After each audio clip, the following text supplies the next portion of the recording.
Então, assim, tá bom. A gente sabe que na Bíblia tem a verdade. Aí, nós vamos entrar com dois pilares, tá? O pilar do sola escritura e o pilar do nu da escritura. Um tá certo, o outro tá errado. Por quê? Vamos lá. A gente tem um dos pilares fundamentais da fé cristã é o sola escritura, que é somente as escrituras. Então, assim, isso não é uma invenção moderna. É o que os apóstolos praticavam, sabe? É o que Lutero restaurou na Reforma. É o que você precisa recuperar na sua vida, tá? Para esquecer os carrapichos que foram grudando em você durante a sua história. O sola escritura, ele significa que a Bíblia é a única regra infalível de fé e prática cristã, tá? Não são tradições, não são líderes, conselho de ninguém, não é um manual de doutrina. Muita gente pergunta ali, mas eu posso fazer tal coisa, mas eu posso fazer aquilo que... Gente, vocês não chegaram na verdade ainda. Se vocês estão usando a Bíblia como um manual de posso ou não posso fazer, vocês não chegaram na verdade ainda, porque a Bíblia, ela não é um manual, mas sim uma ponte de Deus que é criada via Cristo Jesus para a humanidade, que se desgarrou dele em Adão. Então, assim, posso ou não posso fazer é muito ínfimo perto do que ela tem para entregar para a gente, tá? Lógico, posso mentir? Claro que não, mas a Bíblia já te ensina isso, entendeu? Então, esse negócio de posso ou não posso é ínfimo, né? E quando você é um convertido, são coisas que você vai deixar de fazer mesmo. Mas a verdade está lá, tá? Na Bíblia. Então, qual que é a ideia do só da escritura? É o somente a escritura, tá? Mas veja, isso aparece no Novo Testamento. A gente vai ter em Atos 17:11, quando Paulo está pregando aos bereanos da cidade de Bereia, então, os bereanos, Paulo fala assim: eles examinavam as escrituras todos os dias para ver se estas coisas eram assim. Ou seja, eles ouviam Paulo, um apóstolo, apóstolo de Cristo. Ele não era qualquer um, ele era o apóstolo. Inclusive, ele é o apóstolo dos gentios. Ele escreveu mais de 50%. Mais de 50% do que a gente conhece de Novo Testamento. Acho que 54, se não me engano. Então, assim, o apóstolo, ele está falando: olha, eu parabenizo vocês, porque vocês pegam a Bíblia, os rolos, e conferem todo dia para ver se o que eu estou falando está certo. Entendeu? O apóstolo está falando isso. Não é o irmãozinho de não sei aonde, é o apóstolo. Então, assim, eles não aceitavam a palavra de Paulo cegamente. Eles comparavam com a Escritura. Isso é a sola Escritura em ação, tá?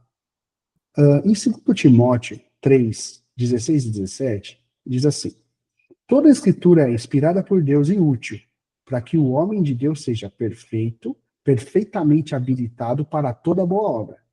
Ele falou que você tem que ouvir conselho de alguém? Não. Ele falou que você tem que ouvir algo de alguém? Não. Ele falou assim: ó, a escritura, ela é plena, ela não precisa de ninguém, tá? A Bíblia é suficiente, a Bíblia é clara e a Bíblia é final. Quando Jesus enfrentou no deserto, em Mateus 4, Satanás, ele não disse: espera, eu vou consultar um sacerdote, eu vou consultar o sumo sacerdote, que na época era Anás e Caifás, né? Tudo mais. Não, ele não falou assim: eu vou orar por uma revelação de Deus. Ele não falou isso. Ele falou 3 vezes: está escrito. Ele citou as escrituras. Na verdade, Jesus foi um dos maiores citadores da escritura. Em muitos textos onde Jesus abre a boca, ele cita as escrituras. Tá? Então, assim, para ele era muito importante deixar a fonte da verdade. Tá? Porque a arma final contra o erro, contra o pecado, contra o Satanás, contra qualquer tipo de arma que a gente vai lidar aqui na Terra, contra a tristeza, contra qualquer coisa, a arma final contra tudo isso é a Escritura, é a Bíblia Sagrada. Tá? E aí, a gente precisa ter um cuidado. Por quê? Para não desvencilhar, para não cometer o erro de desvencilhar o solo Escritura e transformar ele numa nuda Escritura. Qual que é a diferença? Pensa no nuda escritura como um naked cake, aquele bolo pelado. Quando fala nuda, já dá a intenção de nudez, né? Por quê? Porque eu estou citando o bolo pelado, é a forma que eu gravei na minha mente, tá? Por quê? O nu da escritura, ele vai ignorar a história, ele vai ignorar para quem foi, a época que foi, qual o contexto religioso da época. Ele vai ignorar todo quanto é tipo de contexto histórico, cultural, religioso e vai considerar apenas o texto. Então, se você pegar qualquer versículo truncado, você consegue fazer qualquer coisa.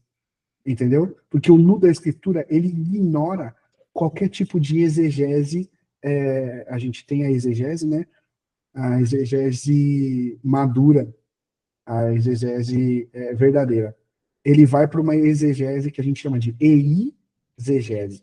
A exegese é quando eu quero enfiar as minhas crenças na Bíblia. A exegese, eu tento tirar o que Paulo quis dizer naquela época, para aquele povo, naquele tempo, a carta foi para quem, eu quero tirar a intenção de Paulo do texto.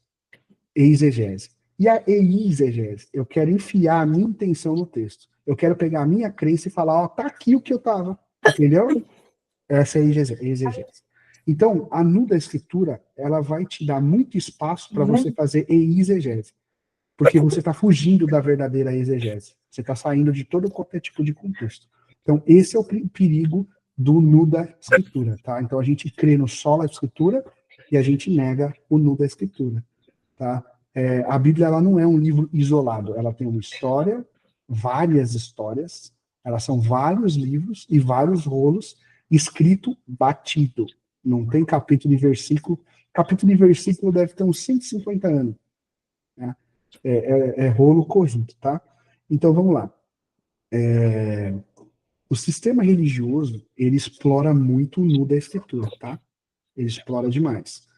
Porque os fiéis não têm o conhecimento básico. Ah, mas o conhecimento vai me levar para o céu? Não, não vai. Existem muitos teólogos que vão para o inferno. Isso é um problema, porque uma coisa é você saber, outra coisa é você viver, tá? Mas, enfim, é isso. E assim, o sistema religioso, ele explora o nu da escritura para poder enfiar heresia no povo de forma bíblica, tá? E isso transforma, lógico, a instituição em seita, enfim. Outro Deus, outro Cristo, outro evangelho, tá? Que Paulo fala, vocês não estão pregando um falso evangelho, vocês estão pregando outro. Tá?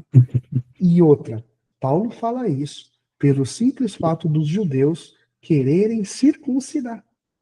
Deus mandou circuncidar no Velho Testamento. Eles estão querendo pegar uma prática do velho e jogar no novo. Só isso. Eles não estão metendo heresia de perdição, não estão falando que a salvação é por obras, eles não estão falando que ceia salvífica, batismo salvífico, eles não estão falando nada disso. Eles estão falando só que eles querem colocar a circuncisão. Só isso, uma coisa que Deus tinha mandado. E Paulo fala, se eu pregar isso aí, pode falar que eu sou maldição. Entendeu? Então, uma coisa simples, hein? Paulo já falou que era outro evangelho. Então, assim, qualquer coisa que adicione a Cristo, né? Enfim, como...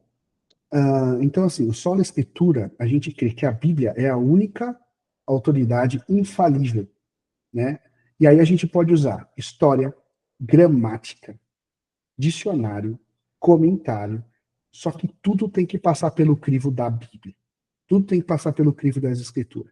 Então a gente vai falar, esse tem que passar pela peneira da escritura. Tá bom, faz sentido, beleza, a Bíblia segue, o rio segue esse fluxo. Se a gente fala uma coisa que o rio está indo para baixo e a gente quer subir o rio, já está ao contrário do que está escrito, não é só a escritura, tá? É como a gente tentar usar uma lupa num documento de verdade. A lupa ajuda, ela não muda o conteúdo do texto, entendeu? Mas ela te ajuda a ler. Então, assim, a lupa é uma ferramenta. Então, a história é uma ferramenta, os dicionários são uma ferramenta, a gramática é uma ferramenta, elas não mudam o conteúdo do texto, tá? Então, a Bíblia, lida sem contexto, sem ajuda e sem cuidado, é uma nula escritura. Tá? O resultado disso, interpretação errada, fanatismo, extremismo, enfim.